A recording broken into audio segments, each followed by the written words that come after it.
என்று கூறினார் கிருஷ்ணர். உடனே பீஸ்மர் கண்ணீர் விட்டார். இப்பொழுதும் நமக்கு ஒரு முடிவு கிடைக்கவில்லையே என்று நினைத்து. ஆனால் அந்த போர் நடந்து கொண்டு இருக்கின்ற பொழுது அர்ஜுனுடைய போராலே பீஸ்மர் வீழ்ந்து விட்டார். விழுந்த உடனே கேட்டார் பீஸ்மர், அர்ஜுனா, என்னை நீ வதைத்து விடுவாய் என்பது எனக்கு நன்றாக தெரியும். ஆனால் இந்த வீரனுடைய உடல் மண்ணில் விழக்கூடாது. அதற்கு வேண்டிய ஏற்பாடுகளை உடனே பீஸ்மர். உடனே அர்ஜுனன் ஒரு பானத்தை இட்டான். அம்புகளே, என் தாத்தாவுக்கு நீ கட்டிலாக மாறுவாயா? அம்புகளை எல்லாம் கட்டிலாக போட்டார். அம்பு குத்திக்கிட்டு இருந்துச்சு. அதுக்கு மேல அற்புதமாக போய் படுக்கையிட்டார். யாரு? பீஸ்மர்.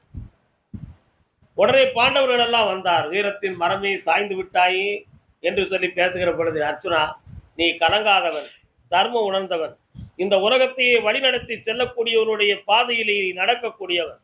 அந்த கிருஷ்ணனை நீ